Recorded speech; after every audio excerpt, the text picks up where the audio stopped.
अब हमें क्या देखना है, हमें अपने गोल्स को सेट करना होता है, हमें प्रायोरिटाइज करना होता है चीज़ों को कि अब हमने प्रायोरिटाइज कैसे करना है। तो उसके लिए आप क्या करते हैं, आप अपने ही नोटबुक के अंदर एक लंबी सी ये दरमियान में लाइन खींच के एक तरफ लिखते हैं लॉन्ग टर्म गोल्स और दूसरी तरफ लिखते हैं शॉर्ट टर्म गोल्स। और एक स्टूडेंट की लाइफ में जो लॉन्ग टर्म गोल्स होते हैं वो उसके क्या होते हैं, उसकी ग्रेजुएशन है, उसका करियर है, उसकी जो भी एस्पिरेशंस उसके साथ जुड़ी हुई है कि मुझे जो है ना वो मेरे जो करियर एस्पिरेशंस है मुझे उसी को देखना करना है, तो ये उसके साथ होते हैं। अभी जब हम बात करते हैं लॉन्ग टर्म गोल्स की, तो अक्सर क्या होता है कि ये जो आपके लॉन्ग टर्म गोल्स हैं वो आपके शॉर्ट टर्म गोल्स को इंटरफेयर करना शुरू कर देते हैं।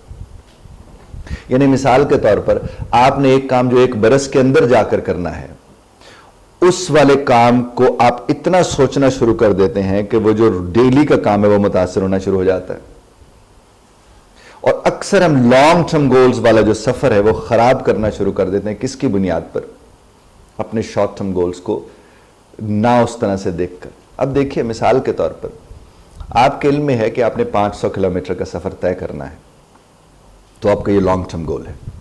अब उस 500 किलोमीटर के सफर को तय करने के लिए आपने वो जो हर किलोमीटर के ऊपर, हर मीटर के ऊपर वो जो आपका पूरा का पूरा रास्ता चल रहा है, आप अगर उस रास्ते से लुत्फ लेते रहेंगे तो आपका ये जो शॉर्ट टर्म गोल्स हैं ये जाकर आपके लॉन्ग टर्म गोल का सबब बनेंगे। और अगर अपने शॉर्ट टर्म गोल्स को सोचते, मसलन आपने कहा यार ये मैं असाइनमेंट कर लूं, और आपने अभी असाइनमेंट शुरू किया और दरमियान में ख्याल आया कि अभी 2 महीने के बाद तो मेरे पेपर्स हैं, उनका क्या होगा, मेरे तो फलां चीज़ ठीक नहीं है, फलां ठीक नहीं है, फलां ठीक नहीं है, उसका नतीजा क्या निकलेगा कि आपका वो जो लॉन्ग टर्म गोल है वो मुतासिर कर रहा होगा आपके शॉर्ट टर्म गोल्स को। आपको साहब, आपके उस्ताद साहब ने, आपके प्रोफेसर साहब ने आपको कहा कि बेटा ये कल असाइनमेंट करके लाना, ये प्रेजेंटेशन तैयार करके लाना, और आपसे वो नहीं तैयार हुई जो कि आपके लॉन्ग टर्म के लिए ही थी असल में, लेकिन वो शॉर्ट टर्म था। आपसे वो तैयार नहीं हुई। वो आपसे क्यों तैयार नहीं? क्योंकि आप तो सोचते ही रहे कि मेरे 2 महीने बाद पेपर है, उनका क्या होगा। और आपको याद होगा मैंने आपसे अर्ज किया था कि हम अक्सर जहां होते हैं उसके अलावा हर जगह होते हैं। तो उसका मतलब क्या है? और आपको इस बात का अंदाजा है कि आप जहां पाए जाते हैं उसके अलावा अक्सर पाए जाते हैं का मतलब क्या? कि आप अपने वजूद की सूरत में तो वहां मौजूद होते हैं, लेकिन आपका जहन कहीं और होता है। बिल्कुल इसी तरह से जब आप शॉर्ट टर्म गोल्स को कर रहे होते हैं, जैसे वीकली असाइनमेंट्स हैं, डेली की एक्टिविटीज है, आप उन्हें करते करते आपका जहन कहीं से कहीं और चला जाता है, तो जो आपके सामने नोटबुक खुली पड़ी होती है, जो आपके इर्द गिर्द किताबें मौजूद होती है जिनके ऊपर आपने फोकस करना होता है, वो साइड पे हो जाती है और आपके और ख्यालात जो है वो आपको किसी और तरफ ले जाते हैं। और ये ज्यादातर चीजें ख्यालात के साथ जुड़ी होती हैं। इसलिए आपको याद होगा मैंने आपसे अर्ज किया था कि दिल की हालत को ख्यालात बदल देते हैं और हम समझते हैं कि हालात बदल देते हैं। तो साहब ऐसा बिल्कुल नहीं है। तो आप अगर कहते हैं कि मुझे प्रायोरिटाइज करना है चीजों को, मुझे अपने गोल्स को सेट, तो आप सिर्फ ये क्या करें कि ये मेरे शॉर्ट टर्म गोल्स हैं ये मेरे लॉन्ग टर्म गोल्स हैं, और मेरे शॉर्ट टर्म गोल्स को अगर मैं इंश्योर करना शुरू कर दूंगा तो मेरा लॉन्ग टर्म गोल तो वैसे ही उसमें से निकल कर आ जाएगा। वो तो उसका नतीजा यानी 500 किलोमीटर के सफर को अगर आप सड़कें तय करेंगे तो आप जब 500 किलोमीटर के बाद अपने उस मंजिल पर पहुंचेंगे तो उस मंजिल पर एक सड़ा हुआ शख्स पहुंचेगा ना साहब। वो तो मंजिल उसको चाहे अब कबूल करे या ना करे, उसे मंजिल की समझ ही नहीं आ रही होगी, वो तो थका हारा उस तक पहुंचा हुआ होगा। और ये सारी कहानी चल किसके इर्द गिर्द रही है? उसी टाइम मैनेजमेंट के इर्द गिर्द। तो आप अपने long term and short term को, जो मैं आपको सोल्यूशन प्रोवाइड कर रहा हूं वो यही है कि अपने लॉन्ग टर्म और शॉर्ट टर्म को आप लिखिए और आप देखिए कि आपके शॉर्ट टर्म गोल्स ही जाकर आपके लॉन्ग टर्म को इंश्योर करेंगे। उसके बाद जनाब वाला हम जब आगे बढ़ते हैं तो ये देखिए, अब है कि अगर हमें प्रायोरिटाइज करने टास्क को तो हम कैसे करें।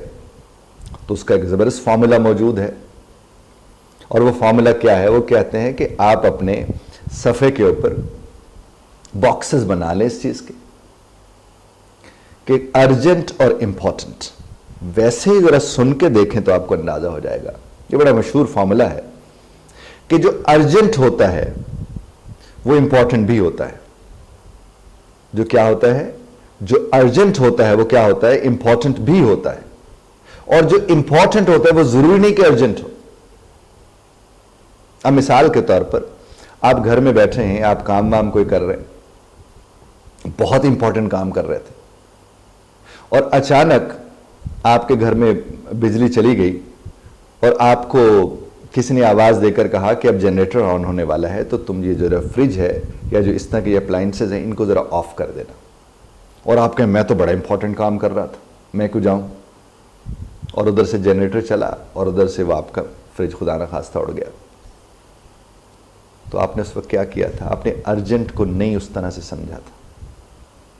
तो अर्जेंट का मतलब ये होता है जो इमीडिएट अटेंशन जिसको चाहिए होती है, जो फौरी तौर पर करने वाला काम होता है, अर्जेंट होता है। अब मिसाल के तौर पर घर में बैठी खातून खाना या वालदा साहबा या कोई, या इवन कोई बच्चा भी बैठा अपना काम कर रहा है, असाइनमेंट तैयार कर रहा है, और वालदा ने कह दिया कि बेटा जरा वो किचन में देख लेना, वो चूल्हे पर दूध रखा हुआ है, वो कहीं उबल के गिर ना जाए।